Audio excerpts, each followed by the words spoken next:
Hey Home Tribe, Ali C, Spiritual Revolutionary, second messenger of our Eternal Father at home, and your guide as we turn the lights on to go home. Okay, I'm going to start with setting my intention, which is that if the words I speak are true and all I'm saying is real, let my heard word resonate deep in all so they feel. Blessed be all. Thank you, Father. So, this is going to be part 2 of my 4-part life series, because when it comes to putting down my life testimony, I could not do it in one sitting. So the first part of my life testimony is my spiritual testimony, which I've already done. So that was part 1. The second part is going to be now my abuse testimony. The third part is going to be my addiction testimony. And the fourth part is going to be my living in the Holy Spirit testimony, which is how I live, guys.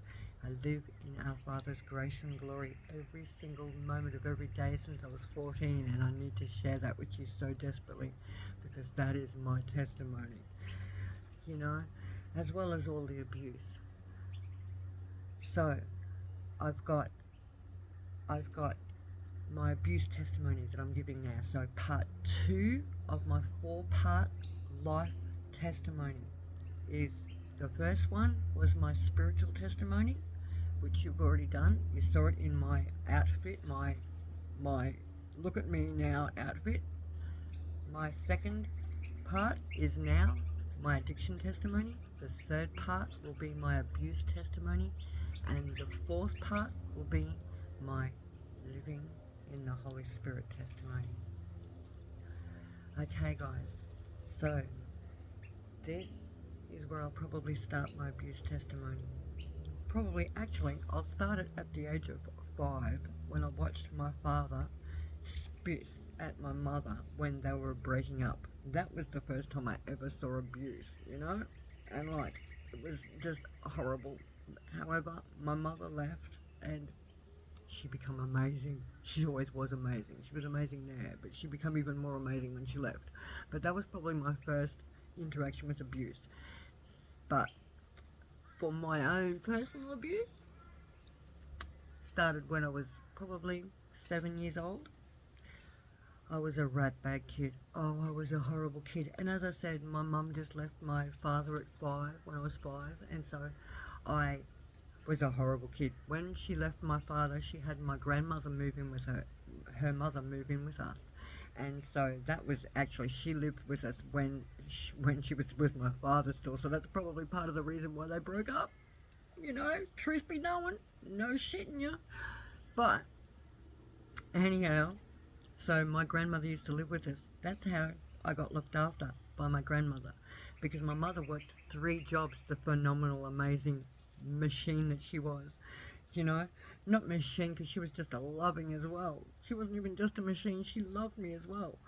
Just so she worked 3 jobs to support me after she left my father, so that she could give me the best and get the best for me. Mind you, by the time I was 13, when I was 13, I came home and she told me, I own this house now, Elisa. You never need to worry. That's how amazing she was. When I was 5, left my father with nothing but me. Took nothing but me, because he gave her nothing but me. You know? So, but anyways, back to my abuse testimony. So, I'm a shit child, you know? And so, my mother's home for like half an hour in between jobs. And I'm like, can you play with me? Can you play with me? Can you play Snakes and Ladders? I want to play Snakes and Ladders. Can you play a game with me? I want to play a game. Can you play with me? Can you play with me? She's like, I don't have time, Elisa, sorry. No, ask your grandmother. My grandmother used to get on the best pills. She was always on, I used to sell her pills. That'll be in my addiction story.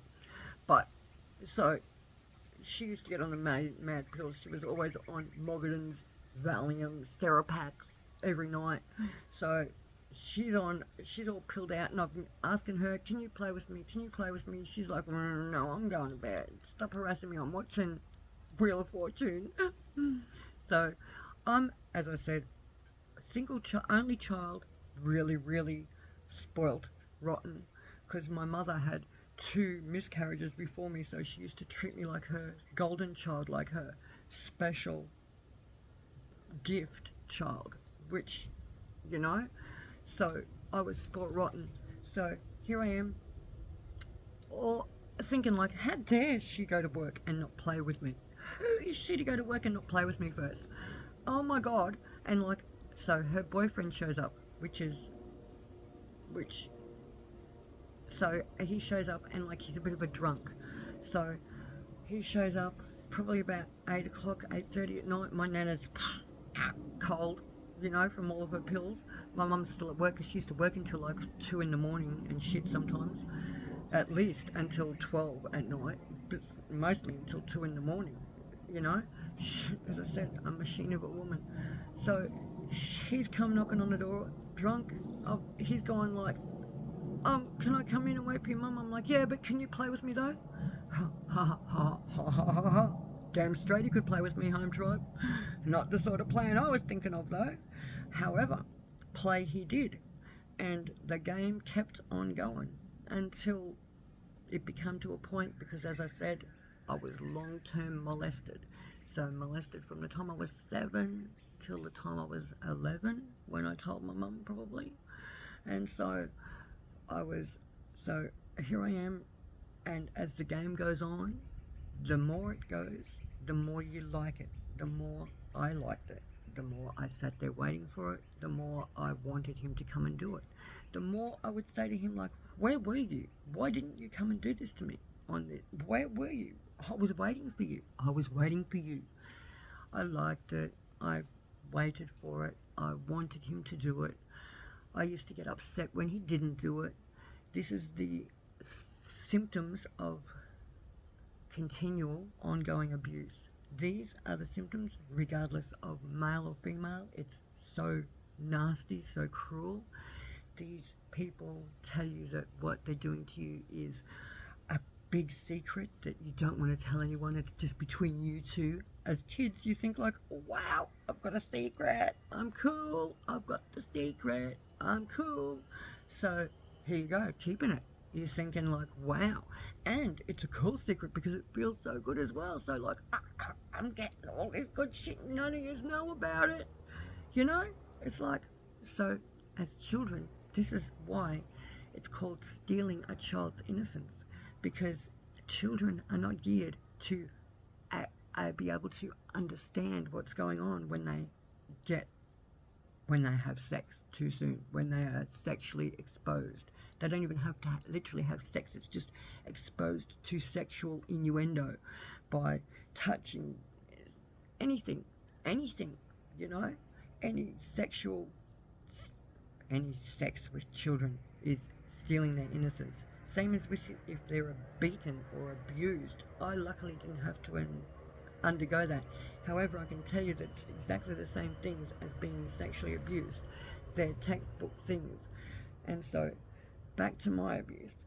So, I would wait for him. I liked it. I wanted him to come and do it. And when he didn't, I would get angry. So, 4 years later, I've said something to my mum one day and just told her, sort of said something to her like, oh, maybe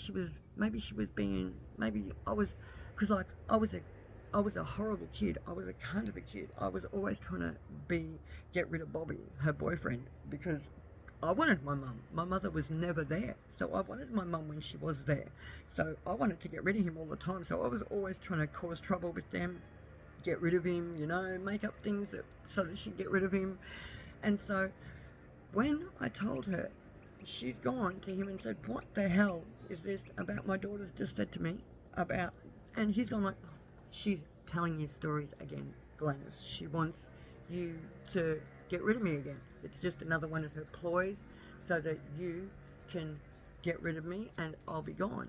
And I said to him, well, that's not, no, I don't quite know where I was, but I was around this point where I told my mum, and he'd said that I was just causing trouble, and she believed him. She wanted to believe him. She was in love. She had broken up with my dad, who was a horrible cunt to her the whole time. He'd been screwing her best friend and everything else that moved. He was a merchant seaman all of his life. Actually, he was a painter and docker, but that's a whole different story. Probably part of my addiction story. But So she's like wanted to believe him, so she did believe him, only for a month or so, mind you, a month or two, because then I turned 12, and on my 12th birthday he shows up, bottles of champagne in hand, going like, oh, let's celebrate her birthday. And my mother's gone like right into my room, mate, and she's in there telling him like, get out of our house. My daughter has already been playing up saying you're this shit about you. Why would you show up on her birthday and do this? You take your champagne and you chop off. And while she's in there arguing with him about that, I'm in the lounge room chugging down the champagnes, aren't I? Chugging down the champagnes, thinking to myself, bugger you alcoholic prick, I'll drink all of your booze so you've got nothing to drink, and fuck you. So there I am, all of just turned 12, 12th birthday, beguzzling. By the time they come out of the room for him to leave, I've already swilled down 2 and a bit bottles of the champagne, and I am plastered. I'm not just plastered, I'm literally poisoned, got alcohol poisoning.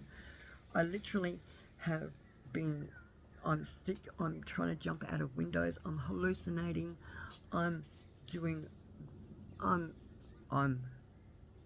ill, I'm drunk as anything. I've never touched anything. Well, when I was young, my dad used to stick his dummy into beer, and my dummy into beer, and give it to me all the time to suck with beer on it.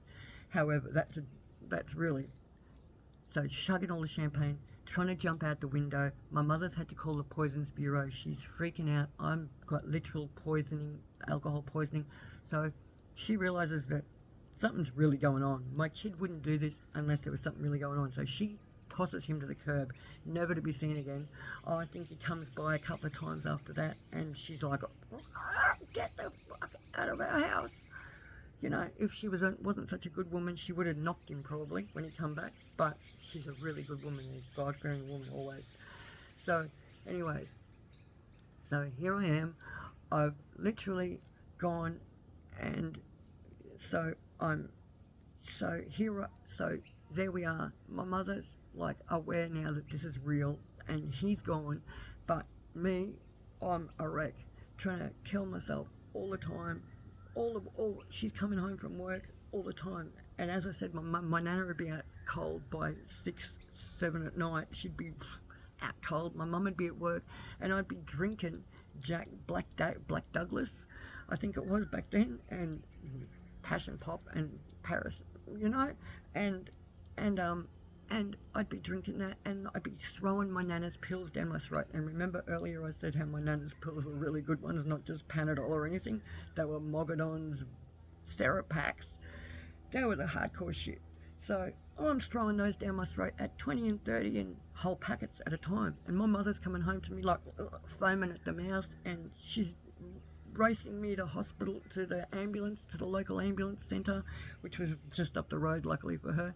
They knew her by name, the poor bloody woman. God bless her soul. She was such an angel, my mother. Holy guacamole. An angel now and an angel then.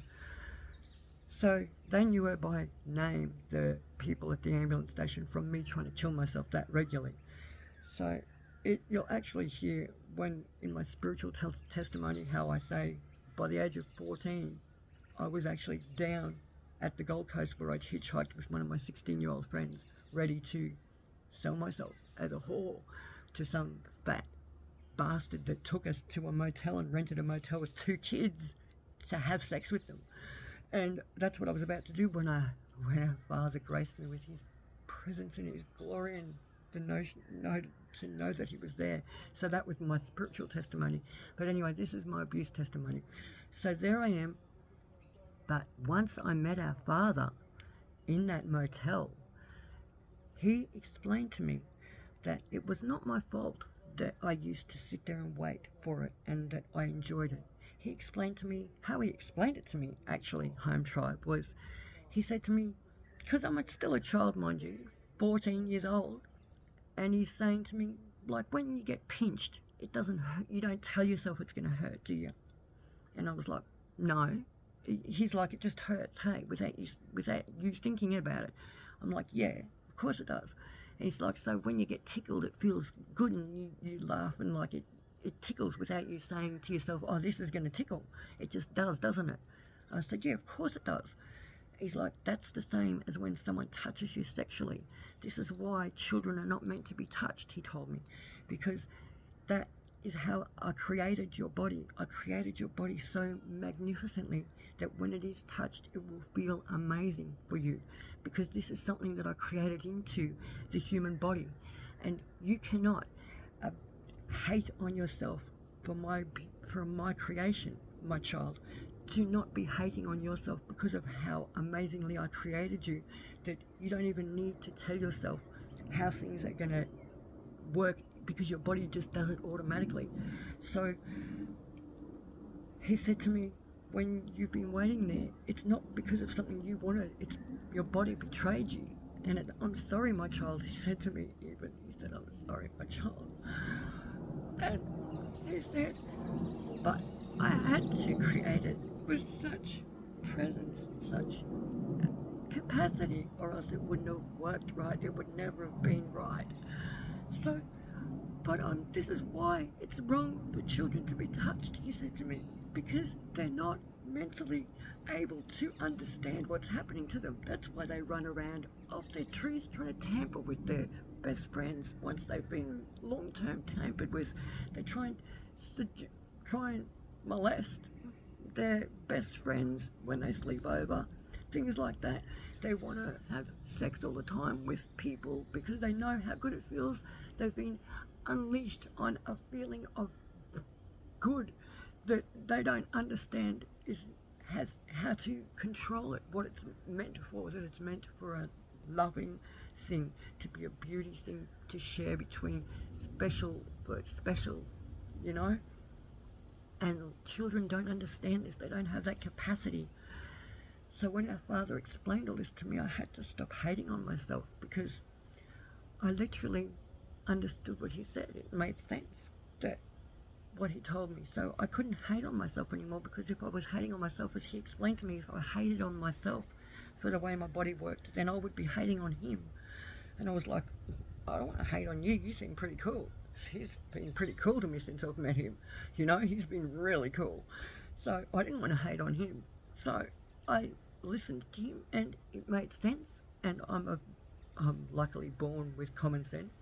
So I listened and I understood and I forgave myself. I didn't forgive myself, I forgave them, because I had nothing to forgive. But I forgave Bobby for what he did. And, you know, so I didn't need to forgive myself. I knew that now. I knew, but when you first find out what they did to you and how wrong it is, you hate on yourself, Home Tribe, because when you find out and hear people saying what they did was so bad to you, you start to think to yourself, oh my God, I used to sit there and wait for that shit to happen. I used to sit there and wait and want them to do that to me. What sort of person am I that I sat and waited for that shit? Oh my God, well, this is how I thought. What is wrong with me? I must be so screwed up. I must have something really wrong with me that I wanted someone to do that to me when it was such a bad thing. Why would I have wanted that? And that's how I thought all that time until I met our father at 14. I thought, yuck, you are yuck, oh, I'm yuck. And that's how I acted towards myself as well. I'm yuck. And it's a disease that you grow into as an abuse victim. It's something that I can help abuse victims with, to overcome. The next thing that I encountered was what I was always used to think, that people, when they were married and they were being abused by their spouses, I used to think to myself, like, come off it. If old mate goes to work and you're still there when he comes home, then you don't really give a shit. Next minute, I'm in an abused relationship. And trust me when I say I was full of love for myself, because I had had our father with me for a long time. So if someone so full of self-love can be turned into an abuse victim so easily, then that's a really, really, really important part for every person out there to understand and realize, that it's so easy for someone to turn into an abuse victim with their spouses. They get mentally abused, physically abused, mentally told that they're shit and no good, and they end up believing it. I used to think that I was no good, that I was no good, you know? And unfortunately, it's like you slip into that thing. And the only reason that I got away from it was because of my mother telling me, taking my son, my 2-year-old son. She took him and said, no, no, we're out of here. He's not staying here for this shit. And when you want to come, you know where we live.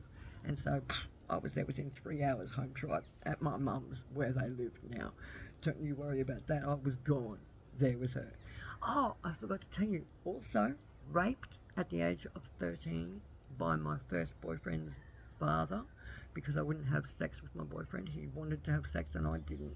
Chickened out in the last minute, and so he sent his father in to do the job for him, and he definitely did the job. So raped at the age of 14 as well. And so how you overcome that is you forgive them, home tribe. Forgiving the person that rapes you is the way to overcome rape, because otherwise it just eats you up and you just can't forget it. It eats you up. You need to forgive them so that you can forget it and live on, because it's just something that happened. It's not something that you created to have happen or anything you need to take on board. There's other abuse that I can help with, that I've lived through, that I know the truth of. Okay? So, and with the spousal abuse, you need to run for the hills and hide. Sometimes hide too, because sometimes they are so bad, these men, that they will kill you if they find you. And we're finding that out these days. But spousal abuse, just run. There's no answer to it. You need to get out. You need to get the hell out quick. And quick. You know, there's places and things you can do now to get out. Use those things. That's how you overcome spousal abuse. And then you get a lot of counselling, because they've already wrecked you and you think that you're worthless, so you've got to get counselling to overcome that. But you can overcome that, because you aren't worthless. You're amazing, and an amazing, awesome entity just like I am. And I've had all of those things happen to me, from long-term molestation to rape to spousal abuse to abuse of myself. You know, it's like I understand how to overcome these things. So people need to start tuning in, and they need to start listening, because when we get to my living in the Holy Spirit testimony, my 4th part of my life testimony, you are going to hear the magnificence of and brilliance that is our Father. And then I'll start to explain just life in general with you, with us, with how we are, you know. But at the moment it's really hard, because I'm trying to come down and find somewhere that I can actually interact and feel okay, because my house is like in the middle of Woodridge, and it's like in the middle of dirt, and there's dogs barking everywhere, and motorbikes running around, and hoon cars. It's just impossible to record anything there without it being interrupted. So I have to come and find a place like this. This is the most amazing, peaceful place to record these things. But keep tuned, home tribe, because I'm asking our Father for a seaside sanctuary to give me to start preaching in. So we'll see how we go. Okay, well, I'm going to leave it there, home tribe. I hope I haven't missed anything in this. It seems like it was so short for my abuse testimony. It seemed like there should be so much more to it. However, we're going to have so much time together that you'll get to pick up any other parts that I missed. Okay, so we'll sign off here. I'm going to tell you that I love you, and namaste.